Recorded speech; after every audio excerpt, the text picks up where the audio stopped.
She is the first Republican woman to hold the governor's seat here in the state of Alabama. The shooter, Charles Jordan, is claiming self-defense. They believe this fire started in the attic of that building. Those shelters are going to stay open until it is safe for everyone to go home. They're shocked, and they just flat out don't believe the charges against Blakely are true. 24 hours, this entire area will begin to transform. 21 homes here in this subdivision, and I'm actually about to step off of the road right now. I'm not on the road anymore. I can feel it under my feet.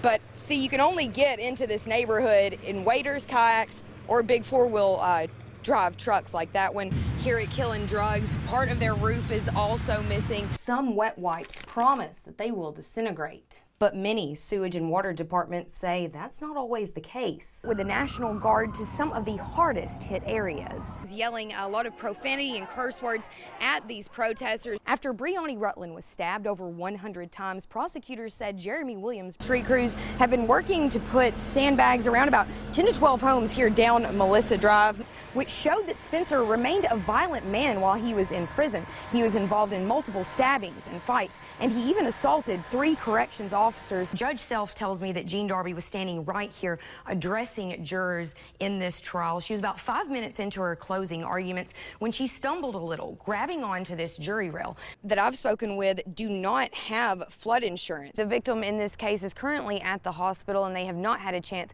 to speak with her just yet. And one of the little kids was nice enough to let me borrow his kayak so I could show you guys all of this. They've got 3 pumps out here trying to get all of the water out of this subdivision.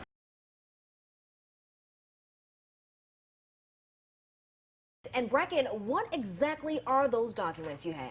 Well, these are 600 pages of Jimmy Spencer's disciplinary actions taken against him over the some 30 years that he was in prison. Now, some of them are relatively small infractions, like having a cell phone or smoking a cigarette, but some of them are pretty serious, like having inmate-made whiskey, starting a fight, and one incident actually ended up with him being stabbed. So why are these particular documents so important? Well, anytime someone comes up for parole, these disciplinary actions are supposed to be in this incredibly large file that the parole board has, and they're supposed to go over these with a fine-tooth comb, basically, and these are supposed to be taken into consideration when someone is up for parole. Now, what these documents prove is that Spencer continued to break the rules even while he was in prison. Here's what I've been able to find so far.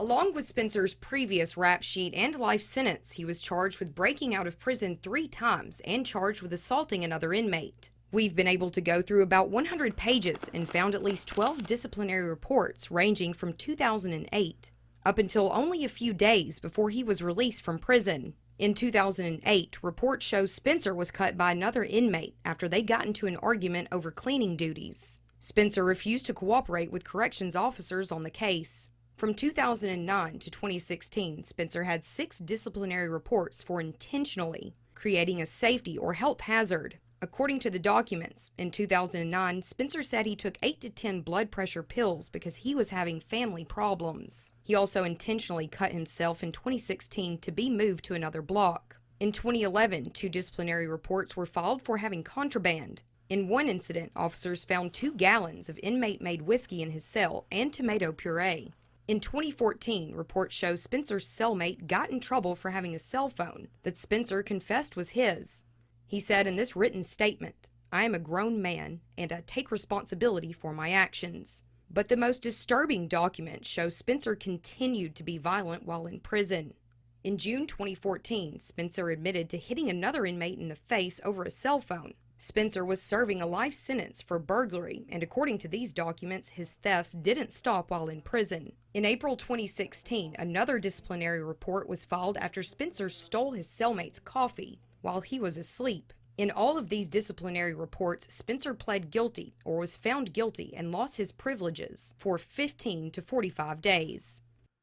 Now, it's also interesting to point out that Spencer was paroled on January 22nd, 2018. He actually had another disciplinary report filed against him for having a cell phone charger on January 4th. So he was breaking the rules up until the time he got out. And we still have about 500 pages of documents to go through, and we'll be updating you as we learn more. Live in the studio, Breken Terry, Way 31 News. All right, thanks so much, Breken. And Way 31's I-Team is digging deeper to learn more about Jimmy Spencer's past since the triple murder in Gunnersville. In August, Way 31 obtained the warrant from the Alabama Parole Board. It shows how Spencer slipped through the cracks for months. The board did not issue it until after police in Guntersville arrested him for killing 3 people. We also learned by that point, Spencer already broke parole rules 3 times. For more than a month, the I-Team tracked a series of errors by the parole board, from letting Spencer out to him walking away from his reentry program and an arrest by police in Sardis. Now, for the rest of the week, the Way 31 I-Team will be diving deeper into those 600 pages we received on Spencer. As we uncover new information, we'll report it to you right here on Way 31 News at 6.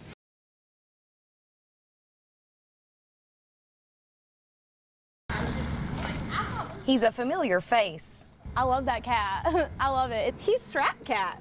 greeting everyone. All the sororities come to him. Usually when I walk up, he's asleep. But he gets up for some loving. You're such a sweet kitty. Friends will come out here and just talk to him and love on him when they've had a bad day, and they love him. Sorority Cat isn't new to the sorority dorms at UNA. He's been here for a little over a year now. He was here all last year when I lived here too. You can usually find him in the bushes just laying around outside. And he's chill. He's very chill. But the university has concerns with Strap Cat. The cat could have fleas, somebody could be allergic. What we're trying to do is find a way to, safely move this cat off of campus, hopefully into a home. It's a mystery if Strap Cat actually has an owner. He's just really independent. Come here. He has a home, whether it's here laying in the pine straw or the surrounding neighborhood. Either way, these ladies want him to stay. This is his home. Even when he wanders off, He always comes back. brightening days, one pet at a time. Is very like a cuddly cat. He's very sweet. In Florence, Breken Terry, Way 31, Hometown News. Breath just got more and more shallow, and then eventually his breath stopped, and they closed the curtain. After 34 years on death row, countless days of execution, and maintaining his innocence, the curtain closed on convicted killer Tommy Arthur. Times Daily reporter Bernie Dolinsky witnessed it. When they opened the curtains, Tommy Arthur looked over to his left where his daughter was, and he smiled and he winked and he gave her a thumbs up. Dolinsky said Arthur became emotional, saying his last words. He said all of his children's names one by one, and he told them that he loved them more than anything on the earth. The Alabama Department of Corrections said Arthur's execution went as planned, but for his daughter, Sherry Stone, watching her father die was surreal. I was actually trying to almost go into a meditative state. Stone is calling for mandatory DNA testing in all capital murder cases, because she says in April, Governor Kay Ivey denied testing DNA in Arthur's case. Now I'll never know the truth because the evidence that could prove if my father was innocent or guilty has not been tested using the latest DNA. I can't speak directly to that. Barry Spear deflected almost every question I asked about the Spurgeon case. The public information officer for Alabama's Department of Human Resources cited the lack of information he provided on confidentiality laws. It's not our interest to protect the parents, but we're protecting the children, and you can't get into the information about the parents without exposing the children. But we never asked a specific question about any child. The I-Team wanted to know one thing: how many times anyone affiliated with DHR went to the Spurgeon home while they lived in Florence for 8 years. No, I can't. In that time, they racked up almost 700 criminal charges for abusing children. Through the open records law, we requested information about any complaints filed by foster children against the Spurgeons. I also asked how many times DHR officers visited the home. The law requires monthly visits. But DHR denied every request. But I found a loophole.